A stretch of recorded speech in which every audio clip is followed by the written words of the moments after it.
Hello, this is the Ramblings of an Undisciplined Mind podcast for Friday, March 25th, 2016. As of this recording, Sierra is still missing. Yeah, so it's Friday, the day's almost over.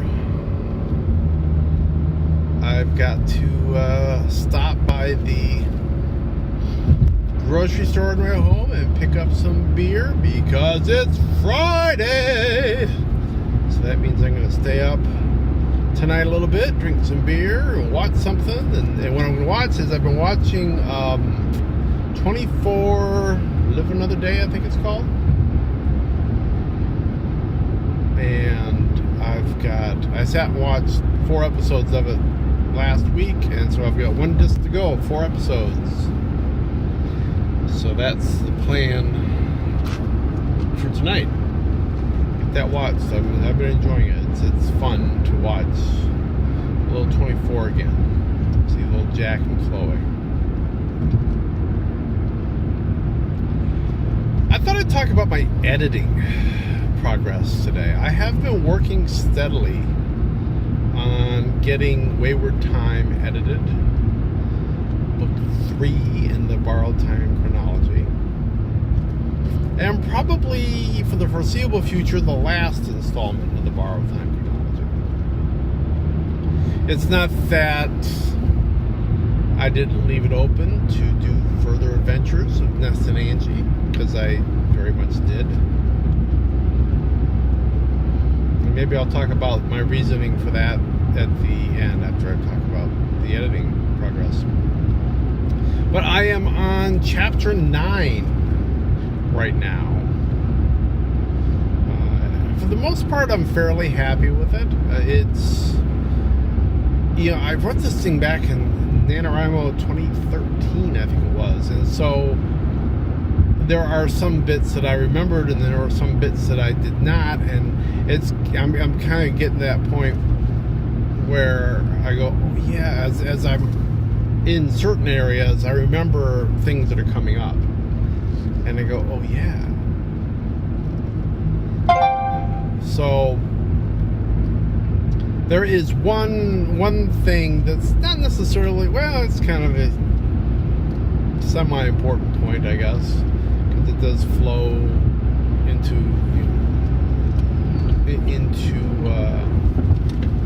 what's going on later. Ness and Angie are pulled into this top secret government location to do a thing, and they do a thing, and I'm thinking that I need to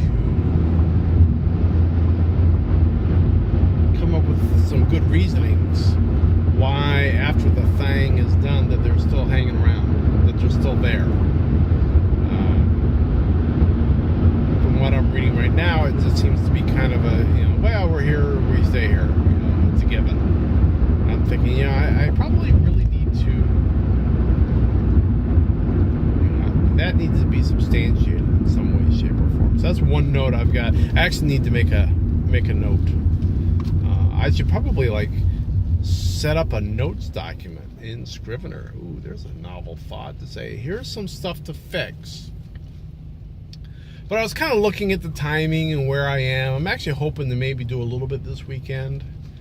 I don't think it's realistic that I'm going to get this totally through the first round of edits by the end of next week, which is when my next class starts. The semester actually officially starts next Friday on April 1st. But I'm thinking if I can get 2/3 done, which would be up through, there's 24 chapters total, so that would be up through chapter 16. From there I've got, 8 to go, I think. Yeah, that sounds right. So I'm thinking I can continue to plod along with it and get it done. During the course of the semester. because I still want to be in a position where I can be recording it for audiobooks by, like when I'm getting done with class in June.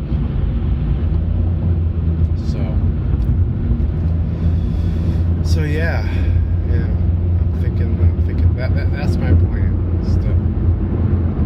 Now, why this is the last one for the current time period, I could probably continue to churn these things out, maybe. But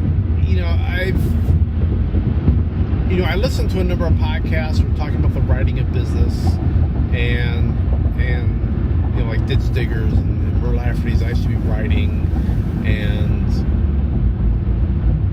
other things, and thinking about what I want to do, if I want to try to actually turn this into a career as opposed to a hobby. And one piece of wisdom that I heard not too long ago, probably on Ditch Diggers. And if you don't know what Ditch Diggers is a podcast that Merle Lafferty and Matt Wallace put out. I think I talked about it before,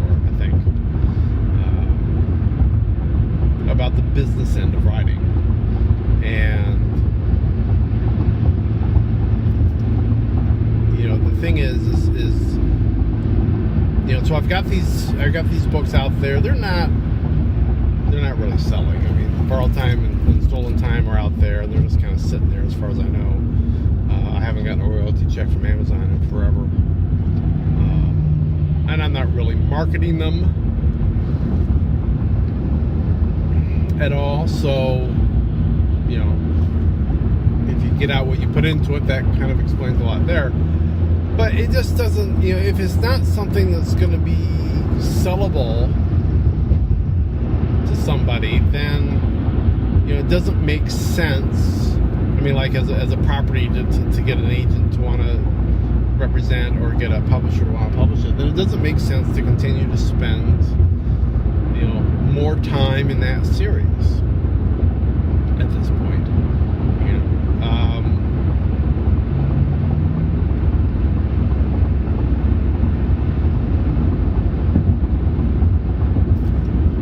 Instead, it's a better decision for me to be trying new things and to be,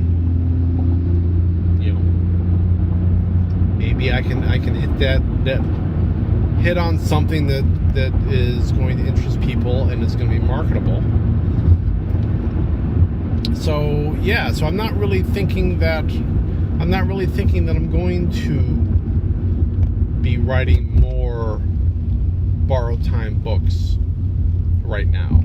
I'm not thinking I'm going to be writing more guerrilla poet books right now.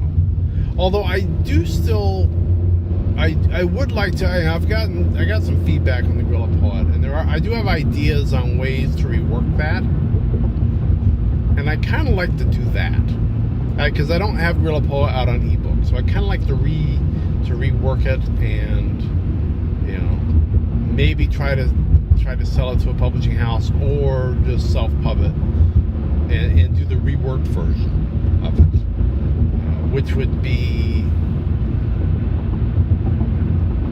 I mean, the base story I think is going to be fairly similar, but I think there's also going to be some significant changes to the flow, not so much to the theme, but to the flow and how things are going to happen there.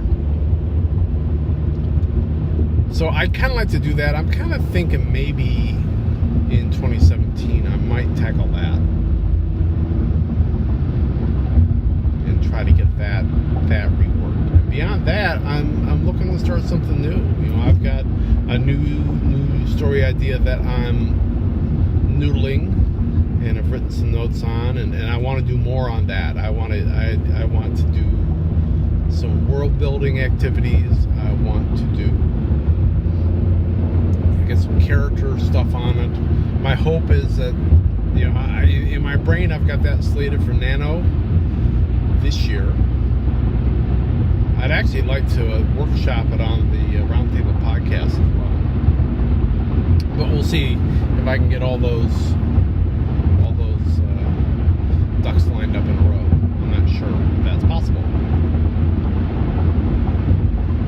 So editing is moving forward, and I'm pretty happy with the story as it stands. I've forgotten what a badass Angie is, because she is.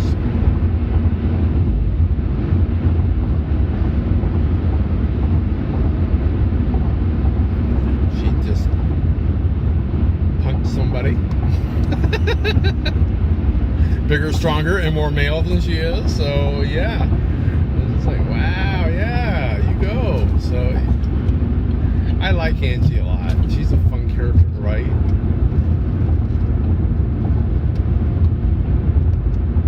Because she's nice.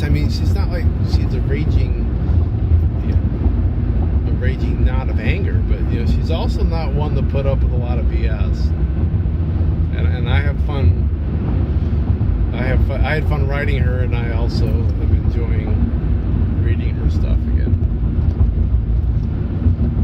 But anyway, I guess I will let that be that, because I'm starting to ramble, I think. But given the name of the podcast, that's okay. That's okay.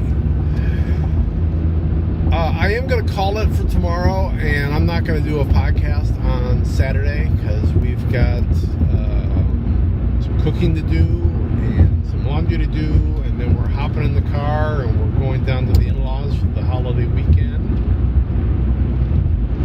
And so I don't think I'm going to try to cram a podcast in there unless something really moves me. But as far as my plans are, I'm not gonna do one, and I'll be back to talk to you on Monday. So until then,